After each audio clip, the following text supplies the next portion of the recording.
ગટ્ટુ ચિંકી અને Christian wedding. Gattu Chinki ઘરની બહાર રમતા હતા કે ત્યાં જ એક અંકલ ડોરબેલ વગાડે છે. તમારા માટે મેલ આવ્યો છે. ઘરમાંથી પપ્પા દરવાજો ખોલે છે અને અંકલને જોઈને ગટ્ટુ ચિંકી પણ દોડીને દરવાજાની પાસે આવે છે. ઓહો, મેલ લાવું રજિસ્ટરમાં સાઇન કરું. એટલી વારમાં તો ગટ્ટુ ચિંકી મેલ રિસીવ કરે છે અને બધા ઘરની અંદર આવે છે. વાવ, તમે શું છે પપ્પા? હા પપ્પા, શું છે આમાં? લાવો બાળકો, હું ખોલીને જોઉં છું. પપ્પા જલ્દીથી મેલ ખોલીને જુએ છે તો તેમાંથી એક વેડિંગ ઇન્વિટેશન નીકળે છે. આ વેડિંગ ઇન્વિટેશન ખૂબ જ યુનિક હતું. પપ્પા, આ કાર્ડ પર જે બ્રાઇડ છે ને તેણે તો વ્હાઇટ ડ્રેસ પહેરેલો લાગે છે. અને ગ્રૂમે સૂટ. આપણી વેડિંગ્સમાં તો આવું નથી હોતું. આવું તો મેં ટીવીમાં જોયું હતું. હા ચિંકી, કારણ કે આ હિન્દુ વેડિંગ નથી પણ ક્રિશ્ચિયન વેડિંગનું કાર્ડ છે. મારી કંપનીમાં મારો એક ફ્રેન્ડ હતો જેનું બીજી કંપનીમાં ટ્રાન્સફર થઈ ગયું. તે ક્રિશ્ચિયન હતો અને આ તેના જ લગ્નનું કાર્ડ છે. વાવ, એટલે આપણે ક્રિશ્ચિયન વેડિંગમાં જઈશું. આ તો સાંભળવામાં જ ખૂબ એક્સાઇટિંગ લાગે છે પપ્પા. આપણે જઈશું ને? હા બાળકો, જરૂર જઈશું. વેડિંગ આજ રવિવારે છે. આપણે બધા સરસ તૈયાર થઈને જઈશું. ત્યાં જ મમ્મી કિચનમાંથી આવે છે. તે પપ્પા અને ગટ્ટુ ચિંકીની બધી વાતો સાંભળી લે છે. અરે પણ ક્રિશ્ચિયન વેડિંગમાં જવા માટે આપણે તેમની જેવા કપડાં પણ તો લેવા પડશે ને, જેમ કે મારા અને ચિંકી માટે ડ્રેસ અને તમારા અને ગટ્ટુ માટે ટક્સીડો સૂટ. હા, તો આપણે સન્ડે પહેલા એક દિવસ એટલે કે શનિવારે શોપિંગમાં જઈશું અને વેડિંગ માટે ડ્રેસીસ લાવીશું. યે, તો મજા આવી જશે. અને આમ ગટ્ટુ અને ચિંકી રવિવારની આતુરતાથી રાહ જોવા લાગ્યા. શનિવારે તેઓ મમ્મી પપ્પા સાથે જઈને ડ્રેસીસ પણ ખરીદી લાવે છે અને રવિવારે ગટ્ટુ અને ચિંકી વહેલા ઉઠી જાય છે. મમ્મી, હું તો આજ રાત સુધી રાહ જ નથી જોઈ શકતો. રાત સુધી કેમ બેટા? આપણી હિન્દુ વેડિંગ્સ રાત્રે હોય છે પણ ક્રિશ્ચિયન્સની વેડિંગ તો સવારે હોય છે. શું? તેનો અર્થ એ કે અમારે રાત સુધી વેઇટ નહીં કરવો પડે? યે ગટ્ટુ! તો શું મમ્મી, હું અને ચિંકી જઈને રેડી થઈએ? અરે ના બાળકો, બપોરે 12 વાગે નીકળીશું. પહેલા નાસ્તો કરી લો. પપ્પાના કહેવાથી ગટ્ટુ અને ચિંકી નાસ્તો કરે છે અને પછી મમ્મી બંનેને રેડી કરી દે છે. ચિંકી અને મમ્મીએ પિંક કલરના ડ્રેસ પહેર્યા હતા. ગટ્ટુ અને પપ્પાએ ટક્સીડો સૂટ. બધા પોતપોતાના ડ્રેસમાં બેસ્ટ લાગતા હતા. ચિંકી, ઊભી રહે, હું તારા વાળમાં આ પિંક રિબન બો પણ ભરાવી દઉં છું. વાવ, મમ્મી આ કેટલું ક્યુટ છે. હા ચિંકી, તું તો એકદમ પ્રિન્સેસ લાગે છે. હવે ચલો બાળકો, આપણે જઈએ. હા, પછી બધા કારમાં બેસે છે અને પપ્પા બધાને વેડિંગ વેન્યુ લઈ જાય છે, જે એક ચર્ચ હતું.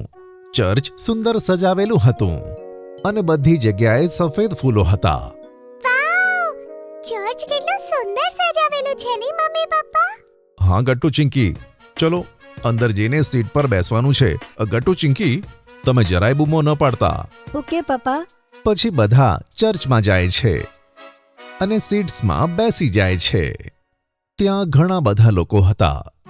થોડી જ વારમાં ગટ્ટુ અને ચિંકીને ખબર પડે છે કે બ્રાઇડની એન્ટ્રી થવાની છે અને સામે ચર્ચના ફાધર અને ગ્રૂમ પહેલાથી જ હાજર હતા.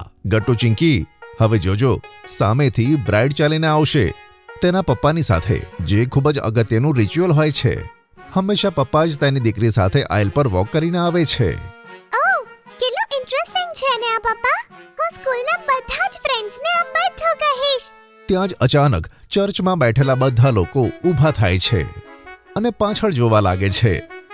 તે જ વખતે બ્રાઇડ તેના પિતા સાથે એન્ટ્રી લેતી હોય છે. ઓહ વાવ, કેટલી સુંદર બ્રાઇડ છે. તેમનો વ્હાઇટ ડ્રેસ પણ કેટલો સુંદર છે. એકદમ પ્રિન્સેસ લાગે છે. ચિંકી, જો બધા શાંત છે, આપણે પણ શાંત રહેવું જોઈએ. હા, ઓકે ગટ્ટુ. ધીરે ધીરે બ્રાઇડ ગ્રૂમ સુધી પહોંચે છે અને પછી તેના પપ્પા પાછળ જ રોકાઈ જાય છે. હવે સમય હતો વાઉસ, એટલે કે લગ્નના પ્રોમિસીસ લેવા માટેનો. હવે તમે બંને વેડિંગ વાઉસ લેશો. યસ ફાધર, આઈ પ્રોમિસ કે હું હંમેશા તમારી સાથે ઓનેસ્ટ, કમ્પેશનેટ અને લોયલ રહીશ. Together we will laugh, cry, grow and live. Through of all the uncertainties and trials of life, I promise to be faithful to you and love forever.